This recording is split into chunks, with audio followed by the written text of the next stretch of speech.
Há uma distância silenciosa entre o que desejamos e o que realmente vivemos. É um espaço quase invisível, onde o ser humano moderno constrói castelos de metas, mas raramente encontra repouso dentro de si. Talvez você já tenha sentido isso. O momento em que algo dá certo, mas dentro de você nada muda. O vazio permanece, discreto, insistente. A alegria vem e vai como uma visita apressada. E no fundo há um cansaço. O cansaço de quem já experimentou vitórias, mas ainda sente que falta algo essencial. Jesus disse: buscai primeiro o reino de Deus e a sua justiça, e todas estas coisas vos serão acrescentadas. Ele não estava falando de religião, estava falando de ordem interior, de prioridade espiritual, porque a alma só descansa quando encontra harmonia com aquilo que acredita. Felicidade, no sentido mais puro, não é um prêmio, é uma consequência. É o reflexo de uma mente em paz com a própria consciência.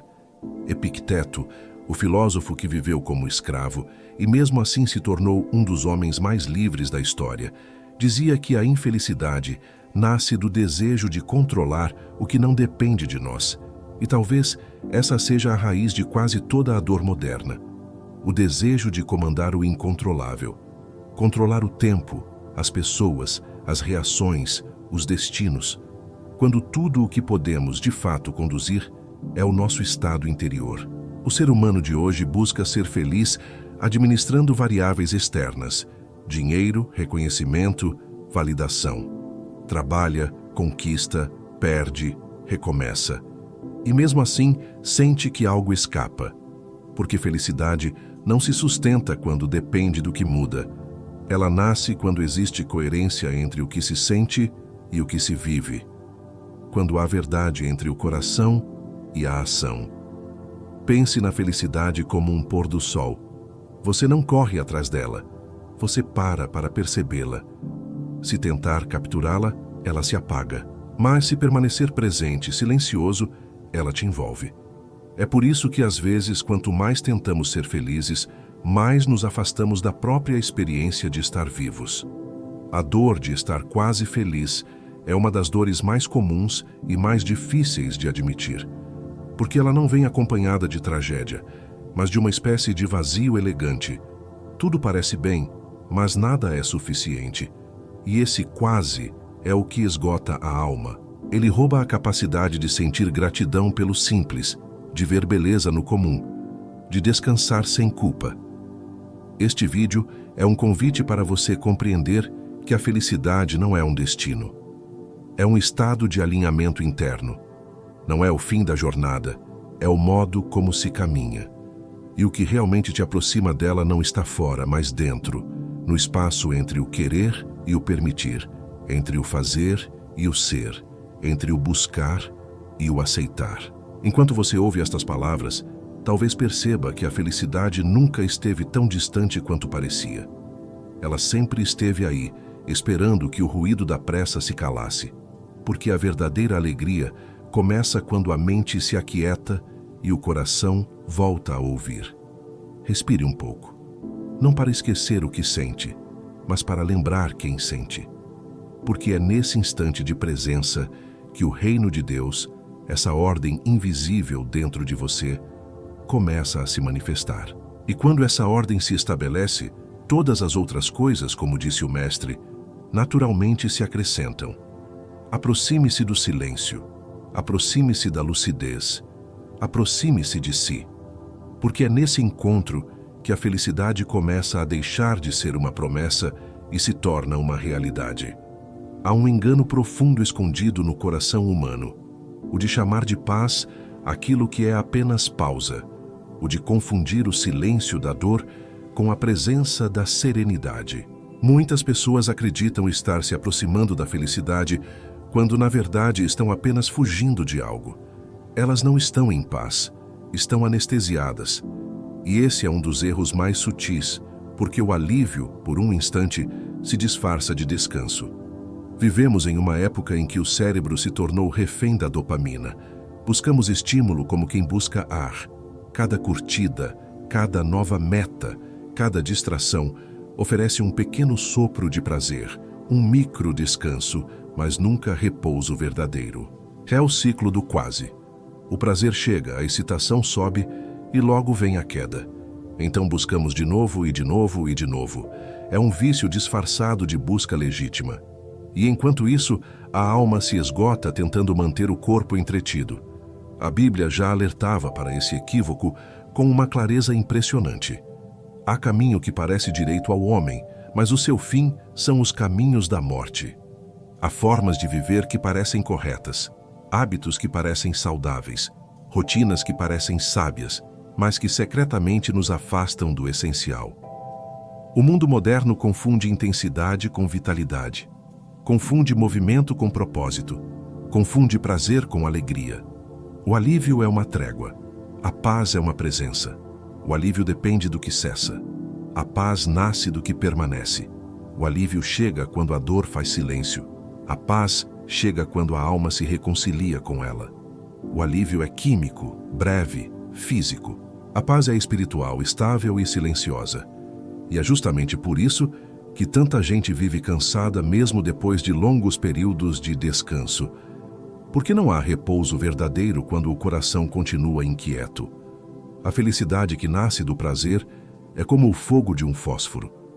Brilha intensamente, mas se apaga rápido. A felicidade que nasce da paz é como a luz do sol, constante, silenciosa, paciente.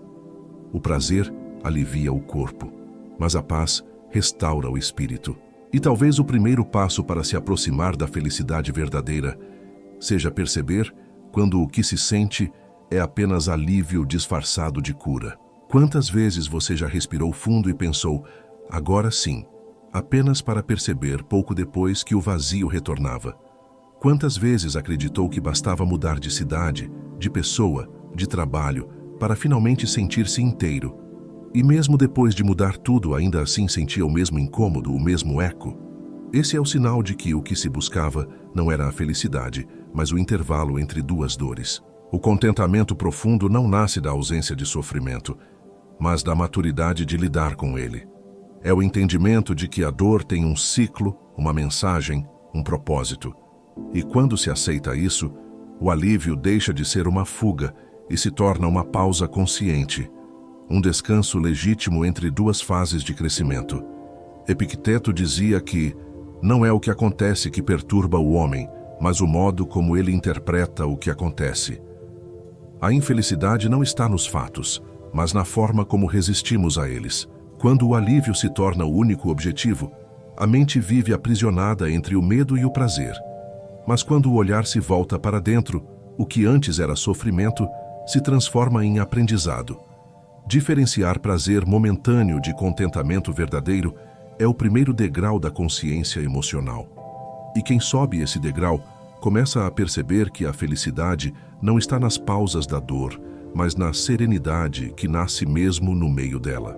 O verdadeiro descanso não vem quando o mundo para de ferir, mas quando a alma aprende a não se ferir com o mundo.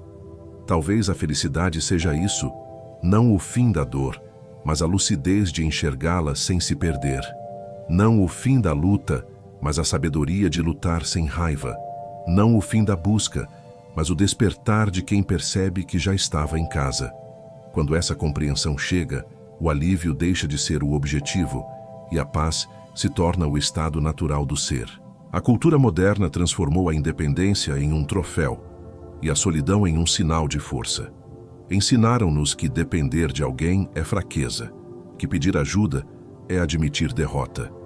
Mas o coração humano não foi desenhado para viver isolado. Ele foi criado para o encontro, para a troca, para o vínculo que regula e cura. A neurociência confirma o que a sabedoria antiga já dizia.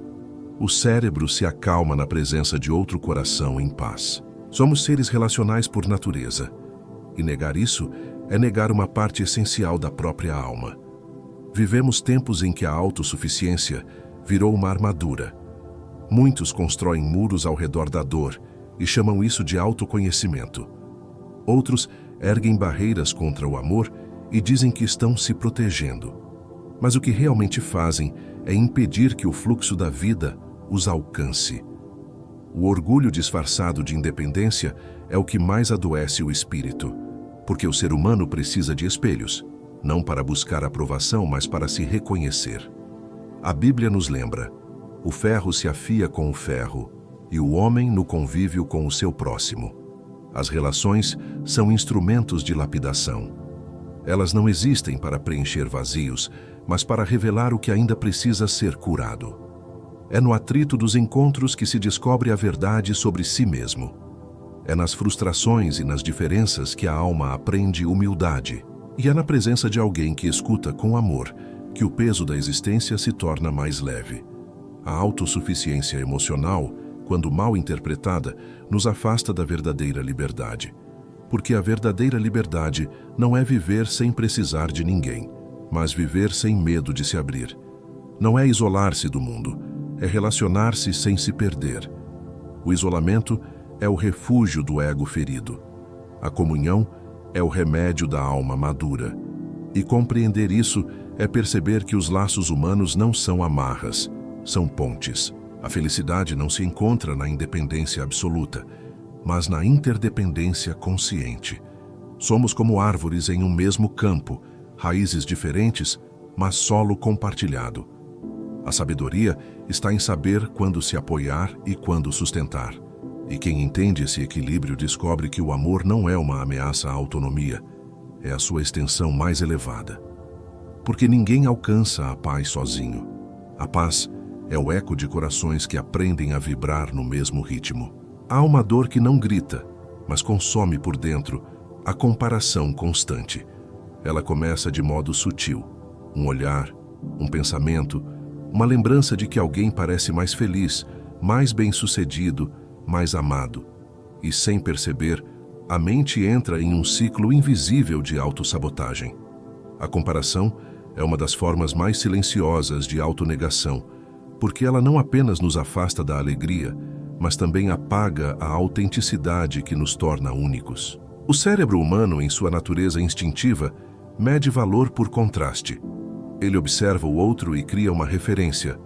A dopamina, o mesmo neurotransmissor que motiva nossas conquistas, reforça essa armadilha. Cada vez que nos sentimos superiores, há uma descarga de prazer. Cada vez que nos sentimos inferiores, há um mergulho na culpa. E assim, ficamos presos em um jogo que nunca termina. O jogo de tentar provar valor em vez de simplesmente vivê-lo. Comparar-se é como dirigir olhando o retrovisor. Você até se movimenta, mas nunca realmente avança. O olhar fixo no que está atrás faz perder o presente. A comparação distorce a percepção, porque ela transforma o sucesso do outro em uma ameaça, quando na verdade deveria ser inspiração. O que destrói a paz não é o sucesso alheio, mas a crença de que você está atrasado. Há uma grande diferença entre observar e medir. Observar é aprender. Medir é se ferir. Quando aprendemos a transformar a comparação em contemplação, algo muda profundamente. Passamos a ver o outro não como um espelho que nos diminui, mas como um reflexo que amplia o entendimento. Cada ser humano é um caminho distinto, e nenhum caminho é superior. Cada destino floresce em seu próprio tempo. A felicidade não é uma corrida, é um estado de presença. A comparação nos rouba esse estado porque nos arrasta para fora do agora. E só há alegria onde há presença. Quando a mente se liberta da necessidade de ser tão quanto, ela começa a ser inteira. E a verdadeira prosperidade nasce justamente aí, no instante em que se entende que não é preciso competir com ninguém para merecer a própria paz. Controlar parece prudente, planejar parece sábio, antecipar o futuro parece uma forma de segurança. Mas há um ponto em que o controle deixa de ser cuidado e se torna prisão. É quando o medo se disfarça de organização. Quando o desejo de prever tudo nasce não da serenidade, mas da ansiedade. Vivemos em uma era em que o imprevisível é visto como inimigo e o imprevisto como falha. No entanto, é justamente no imprevisível que a vida revela sua força. Sêneca dizia: o homem sofre mais na imaginação do que na realidade. E é verdade. A mente humana cria 1000 versões do que pode dar errado e sofre por todas elas antes que alguma aconteça. Planejar, quando nasce do medo, é tentar eliminar a dor de não saber. É buscar o conforto de um futuro garantido, ignorando que o futuro é, por essência, mistério. A vida, com sua natureza selvagem e imprevisível, não foi feita para caber em planilhas emocionais. Há uma diferença profunda entre conduzir e controlar. Conduzir é fluir com sabedoria. Controlar é resistir com medo. Conduzir é observar o movimento da correnteza e usar a força dela a seu favor. Controlar é tentar represar o rio. E quanto mais se tenta conter, mais pressão se acumula. A mente que tenta controlar tudo perde a capacidade de contemplar. Ela não vê a beleza do agora, porque está obcecada em proteger-se do amanhã. O controle excessivo não protege, ele exaure, porque viver em constante vigilância é viver em constante tensão. O corpo se fecha, o coração se enrijece, o espírito se encurta. A paz interior desaparece porque o foco está no que ainda não existe, e nenhuma vida floresce onde há medo do imprevisível. A confiança é o remédio para a mente que tenta dominar o incontrolável. Confiar não é desistir. É lembrar que há uma sabedoria maior guiando os caminhos invisíveis. A verdadeira serenidade vem quando se entende que planejar é necessário, mas controlar é inútil. O futuro não é uma equação a ser resolvida, é um campo de possibilidades a ser vivido. E quanto mais se aceita o mistério, mais se descobre a liberdade. Porque o controle é um fardo, mas a entrega é uma força. E quando se aprende a caminhar com fé em meio ao incerto, o medo perde sua autoridade. É então que o coração finalmente descansa. A ansiedade é o nome moderno de uma antiga idolatria. Ela acontece quando o medo ocupa o lugar da fé. Quando a mente, em vez de confiar no fluxo da vida, passa a adorar suas próprias previsões. A ansiedade é a tentativa desesperada de manter o controle sobre o que nunca esteve em nossas mãos. É o culto à incerteza. É o sacrifício diário da paz no altar da preocupação. E ainda que pareça um fenômeno puramente mental, ela é, na verdade, uma questão espiritual. Na antiguidade, os profetas alertavam que o coração humano sempre criaria falsos deuses. Hoje, um desses deuses é a própria preocupação. Ela consome tempo, energia e foco.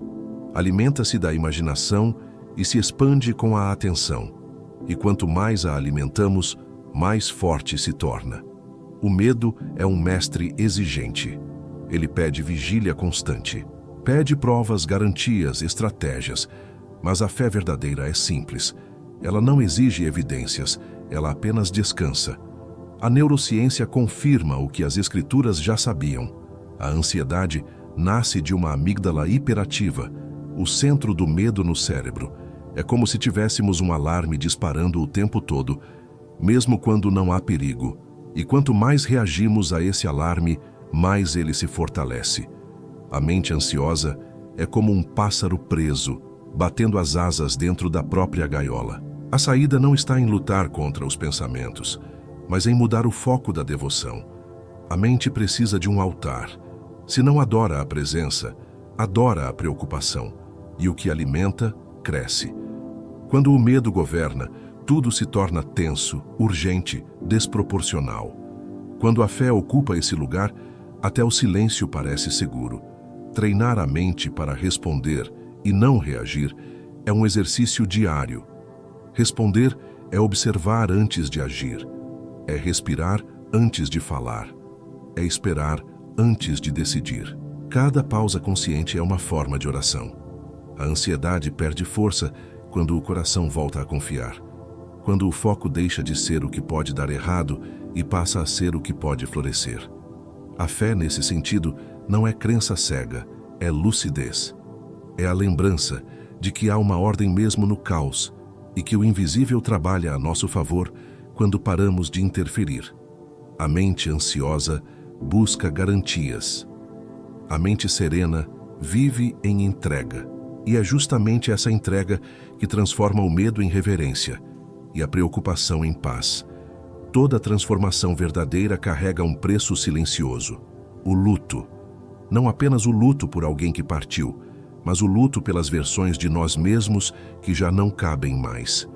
Crescer é inevitavelmente perder. Perder identidades, crenças, papéis e a antiga forma de ver o mundo. E por mais doloroso que isso pareça, é essa morte simbólica que abre espaço para uma vida mais autêntica. A alma não amadurece enquanto insiste em permanecer igual. Jesus disse: se o grão de trigo não morrer, fica ele só, mas se morrer, produz muito fruto. A semente precisa se desfazer para que algo novo possa nascer. Esse é o mistério do crescimento. Ele exige renúncia. Todo nascimento traz uma morte anterior. E quanto mais resistimos a deixar ir, mais prolongamos o sofrimento. O luto, embora difícil, é um portal. Ele não é o fim, mas o processo que nos conduz à maturidade emocional. A sociedade moderna, porém, teme o luto. Ensina que é preciso ser forte, seguir em frente, apagar o que dói. Mas a verdadeira força está em permitir-se sentir. O luto é um ato de coragem, porque ele exige presença diante da perda. E quando se enfrenta o vazio sem fugir, algo sagrado acontece. O que era dor se transforma em compreensão. O que era falta se transforma em espaço. O que era medo se transforma em fé. O luto revela o que realmente importa. Ele retira o excesso, o superficial, e deixa à mostra a essência. A alma que passou pelo luto com consciência torna-se mais profunda, mais compassiva, mais sábia, porque aprendeu a aceitar a impermanência da vida. Entendeu que tudo o que começa um dia termina, e que até mesmo o amor mais puro precisa mudar de forma para continuar existindo. A felicidade não nasce da negação da perda, mas da integração dela. Só quem viveu o luto com o coração desperto sabe o valor da serenidade.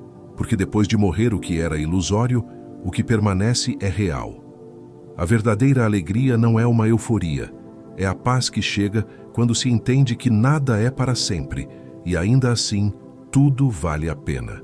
O luto não destrói a felicidade, ele a purifica. Muitos passam a vida acreditando que o propósito está no que fazem, quando na verdade ele vive no porquê de fazer. Confundem propósito com produtividade, como se a quantidade de tarefas definisse o valor da existência. E assim, quanto mais ocupados, mais se sentem úteis, mas não necessariamente mais vivos.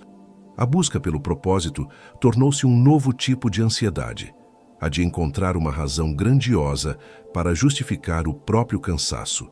Epicteto dizia: não é o que acontece, mas como reagimos ao que acontece que determina quem somos. A sabedoria dessa frase revela uma verdade profunda. O propósito não está nos fatos, mas na consciência que levamos a eles. Não é o trabalho, o título ou o resultado que dá sentido à vida, mas a intenção silenciosa com que se age. O que transforma uma tarefa comum em algo sagrado é o significado que ela carrega. Quando o propósito é confundido com função, a alma se torna escrava do desempenho. Tudo precisa ter uma utilidade, um reconhecimento, uma recompensa. Mas o propósito real é uma consequência da presença. Ele floresce quando há verdade, quando se faz algo com amor, mesmo que ninguém veja. É o modo de estar no mundo, não o que se faz nele que gera sentido. Há quem mude de trabalho, de cidade, de relacionamento, acreditando que encontrará propósito em outro cenário. Mas o propósito não está no cenário, está no olhar. O mesmo gesto, quando feito com consciência, pode se tornar um ato de plenitude. O mesmo cotidiano, quando vivido com intenção, pode revelar uma vida inteira de propósito. A felicidade não está em fazer o que se ama, mas em amar o que se faz. O propósito nasce quando o coração se alinha com o momento presente. E esse alinhamento é o que dá significado ao simples, ao pequeno, ao cotidiano. O verdadeiro propósito não precisa ser grandioso, ele precisa ser verdadeiro. Quando o significado guia a ação, até o mais silencioso dos dias se torna parte de uma obra maior. Existe uma forma sutil de afastar-se da paz enquanto se acredita estar mais próximo dela. É o orgulho espiritual, a vaidade travestida de iluminação. É quando o crescimento pessoal se transforma em uma competição silenciosa e o caminho interior deixa de ser busca por verdade para se tornar busca por superioridade. É o momento em que o ego veste o manto da sabedoria e começa a se alimentar do próprio reflexo. A alma que se julga desperta corre o risco de se tornar prisioneira da própria consciência. A sabedoria sem humildade perde a luz. O conhecimento, quando usado para se distinguir dos outros, torna-se um instrumento de separação. E o que deveria gerar compaixão passa a gerar comparação. O ego espiritual não quer crescer, quer ser admirado por parecer evoluído. É o mesmo orgulho de sempre, apenas com uma nova linguagem. A Bíblia adverte: Deus resiste aos soberbos, mas dá graça aos humildes.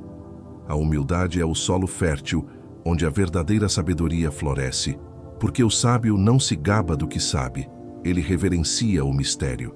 Ele compreende que o conhecimento não é posse, é serviço. Quanto mais alguém se aproxima da verdade, mais se inclina diante dela. O coração realmente desperto não se sente superior, sente-se responsável. A busca espiritual genuína é silenciosa. Ela não precisa provar nada. Ela não busca convencer. Ela busca compreender. Crescer espiritualmente não é acumular ideias ou conceitos, mas aprender a dissolver o orgulho que separa. É reconhecer que todos estão em processo, que ninguém está pronto e que até mesmo o erro faz parte do aprendizado. A humildade é a ponte entre o saber e a paz. A verdadeira evolução espiritual não cria vaidade, cria ternura. Não cria juízo, cria compaixão. O orgulho espiritual afasta o homem de Deus porque o faz acreditar que já não precisa dele. Mas a alma humilde sabe, quanto mais se aprende, mais se percebe o quanto ainda há a aprender. A paz interior nasce desse reconhecimento, do silêncio que se ajoelha diante do mistério da vida e apenas diz: ainda estou aprendendo a amar. A pressa é o novo vício da humanidade. Corremos tanto que esquecemos para onde íamos. A mente moderna foi treinada para buscar recompensas imediatas, e o coração, silenciosamente, paga o preço. Vivemos cercados por promessas de velocidade, resultados rápidos, mudanças instantâneas, felicidade expressa. Mas quanto mais tentamos acelerar, mais nos afastamos da experiência viva do caminho. A pressa não nos leva mais longe, apenas nos mantém cansados por mais tempo. O cérebro humano foi moldado pela dopamina, a substância que nos faz desejar o próximo passo antes de saborear o atual. É o ciclo da insatisfação. Cada conquista gera alívio momentâneo e logo o vazio retorna. O espírito, entretanto, se move em outro ritmo. Ele floresce na lentidão, na contemplação, na paciência. A alma não se apressa, ela amadurece. O tempo que o corpo gasta correndo é o mesmo que o coração precisa para compreender. A paciência é o treino mais silencioso da sabedoria. Ela ensina a suportar o intervalo entre o plantar e o florescer. Ensina a não confundir pausa com perda. Ensina que aquilo que cresce rápido demais costuma não criar raízes. A pressa é a inimiga da profundidade. Ela nos mantém na superfície dos fatos, incapazes de perceber o que realmente se revela nas pausas. E sem profundidade, nenhuma alegria permanece. A natureza é a prova viva dessa verdade. Uma semente não floresce mais rápido porque alguém a observa com ansiedade. Ela floresce porque foi deixada em paz. A impaciência humana, entretanto, tenta apressar o ciclo, cavar o solo, arrancar a semente antes do tempo. E no fim, o que era promessa de vida se perde na ânsia de nascer. A paciência é o solo onde a verdadeira prosperidade se sustenta. A felicidade não é um evento, é um ritmo. Quem vive apressado não ouve a música da vida, apenas o barulho da própria corrida. O prazer da jornada está em sentir o passo, não em alcançar o destino. Quando aprendemos a desacelerar por dentro, o tempo deixa de ser inimigo e passa a ser mestre.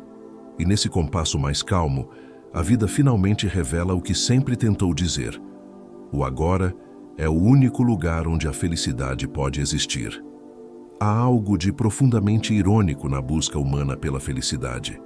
Quanto mais se tenta agarrá-la, mais distante ela fica. É como tentar prender o vento com as mãos. O esforço em si é o que a faz escapar. A felicidade nunca foi uma meta, mas um reflexo. Ela não surge da busca, mas da presença.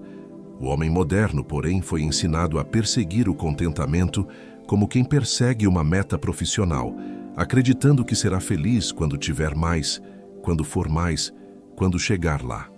Mas a felicidade não mora no quando. Ela habita o agora. O estado de felicidade é resultado, não objetivo. Ele nasce de um equilíbrio interior, de uma mente que cessou a guerra contra o que é. Quando tudo precisa estar diferente para que você possa se sentir bem, a vida se torna um campo de batalha. A comparação, o controle e a expectativa formam as trincheiras da alma inquieta. O contentamento verdadeiro, por outro lado, é a aceitação lúcida do momento presente. Ele não exige perfeição, apenas sinceridade. A Bíblia diz: o contentamento com piedade é grande fonte de lucro. A sabedoria dessas palavras vai muito além do contexto religioso. Ela fala da riqueza interior. Aquele que se contenta não é o que se acomoda, é o que encontra sentido no que já possui. A felicidade não está em ter tudo, mas em saber reconhecer o suficiente. É no silêncio entre um desejo e outro que a paz se manifesta. E quando há paz, a vida volta a ter sabor. Correr atrás da felicidade é confessar a ausência dela. E quanto mais se corre, mais o corpo se acostuma à corrida. A mente passa a acreditar que a alegria está sempre à frente, nunca no passo presente. Assim, o ser humano vive projetando um amanhã que nunca chega. O paradoxo é cruel. Só encontra felicidade quem para de procurá-la. É no instante em que o desejo se aquieta que o contentamento começa a nascer. A felicidade é como a brisa que toca um lago calmo. Ela só aparece quando as águas estão serenas. O esforço excessivo para ser feliz é o que perturba essa superfície. Quando você cessa a pressa, o reflexo surge por si mesmo. A felicidade, no fim, não é uma conquista, é uma lembrança. Lembrança de que você já é parte do que procura. E quanto mais você tenta correr atrás dela, mais esquece que ela sempre esteve dentro de você, esperando apenas o momento de ser reconhecida. Há memórias que não passam. Elas apenas mudam de roupa e continuam vivendo dentro de nós. Às vezes não percebemos, mas as decisões que tomamos hoje são vozes antigas disfarçadas de escolhas novas. O passado não curado age em silêncio, molda as expectativas, distorce as percepções e repete os mesmos roteiros emocionais. O que chamamos de destino, muitas vezes, é apenas a memória ferida, tentando se repetir até ser finalmente compreendida. A mente humana busca fechamento. Quando uma dor não é elaborada, ela permanece aberta, pedindo resposta. É por isso que repetimos relações parecidas, erros parecidos e até dores parecidas. O inconsciente tenta recriar o cenário para dessa vez fazer diferente. Mas sem consciência, a repetição se torna prisão. E a alma segue cansada, revivendo o que já deveria ter sido liberado. A felicidade exige reconciliação com o que não pode mais ser mudado. Não se trata de esquecer, mas de integrar. O perdão é a forma mais profunda de libertação que existe, porque ele não apaga o passado, ele o ressignifica. É olhar para a ferida e dizer: você aconteceu, mas não me define mais. O perdão não é para o outro, é para si. É o momento em que a alma entende que não precisa continuar pagando por algo que já passou. Há uma prática silenciosa que pode iniciar essa cura. Escrever o que ainda se cobra do passado. Escrever tudo o que ainda pesa, tudo o que ainda dói. Depois ler em voz alta com honestidade e então declarar em silêncio: eu libero. Essa verbalização é simbólica, mas poderosa. Ela marca o instante em que o coração deixa de lutar contra o que já aconteceu. A mente precisa ouvir da própria voz que está tudo bem seguir em frente. O passado só deixa de decidir o presente quando deixa de ter autoridade sobre a emoção. e ele perde essa autoridade quando é olhado com consciência, não com culpa. Felicidade não é viver sem passado, é viver sem ser prisioneiro dele. Quando a ferida se transforma em sabedoria, a lembrança deixa de ferir e passa a ensinar. É assim que o presente se torna um lugar possível outra vez, não porque o passado desapareceu, mas porque ele, finalmente, foi acolhido. A simplicidade é o idioma da alma. É nela que a paz se esconde enquanto o mundo grita por mais.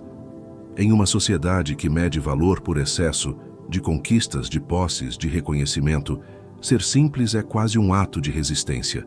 Mas a verdade é que quanto mais complexa a mente, mais distante da felicidade ela fica. A felicidade não é sofisticada, é serena. Ela não nasce do muito, mas do suficiente. E o suficiente não é pobreza, é plenitude. A Bíblia ensina: aprendi a estar contente em toda e qualquer situação. Essa é uma das frases mais libertadoras que já foram escritas. Estar contente não é se conformar, é compreender que a alegria não depende das circunstâncias. É o estado de quem descobriu que o valor da vida não está no que se acumula, mas no que se aprecia. O coração simples encontra beleza no que é natural, presença no que é pequeno, graça no que é comum. A mente complexa, por outro lado, vive em guerra com o real. Ela quer sempre mais, quer sempre diferente, quer sempre amanhã. E nessa corrida interminável, perde a capacidade de agradecer. A simplicidade não é falta de ambição, é presença plena.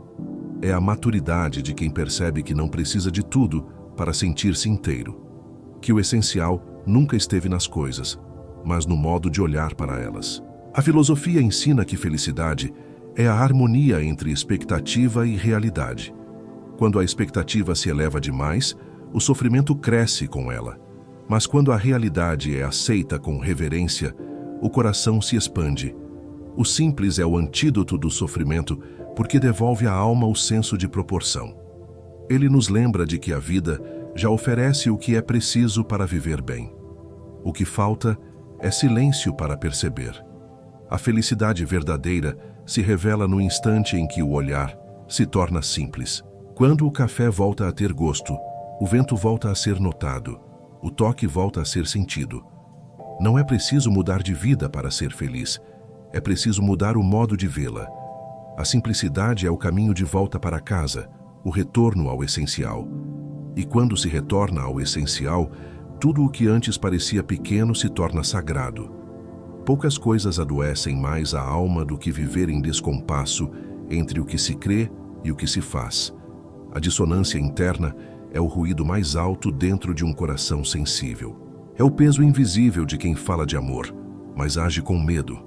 De quem busca paz, mas alimenta conflitos. De quem deseja verdade, mas se esconde por conveniência. Essa falta de alinhamento entre pensamento, palavra e ação é o que transforma a vida em um campo de confusão emocional. A serenidade começa onde termina a contradição. Bem-aventurados os limpos de coração, porque verão a Deus. Nessa passagem, pureza não significa inocência, mas unidade interior. É a clareza de quem é o mesmo em todas as situações, de quem não se divide entre o que mostra e o que sente. A alma coerente não precisa provar nada, porque vive em paz com a própria consciência. E essa paz é o solo mais fértil da felicidade. A incoerência é um tipo sutil de violência contra si mesmo. Cada vez que se age contra o que se acredita, algo dentro se parte, e essa fragmentação cria ansiedade, culpa e confusão. O caminho de volta começa na observação silenciosa. Perceber onde o gesto não combina com o valor, onde a fala não reflete o coração. Essa honestidade consigo mesmo é o início de toda cura emocional. Alinhar pensamentos, palavras e atitudes é mais do que uma prática moral. É uma forma de libertação. Quando se fala o que se crê e se faz o que se fala, o corpo relaxa, o coração descansa e a mente se aquieta. A coerência não é rigidez, é integridade. É a harmonia entre verdade e ação.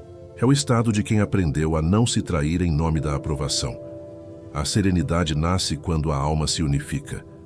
Quando o que você pensa, sente e faz caminham juntos, surge uma força que não depende das circunstâncias. A coerência interna é a base da verdadeira felicidade. Porque quem é inteiro por dentro não se desmancha por fora. E quando essa unidade se estabelece, o silêncio interior deixa de ser vazio e se torna paz. A paz de quem finalmente vive em verdade. A felicidade não é um ponto de chegada, é um ritmo. É o pulsar sereno de uma alma reconciliada com a própria existência. Muitos passam a vida tentando alcançá-la, como se fosse uma meta distante, mas a felicidade é um estado de comunhão, consigo, com o tempo, com o que se é e com o que se tem.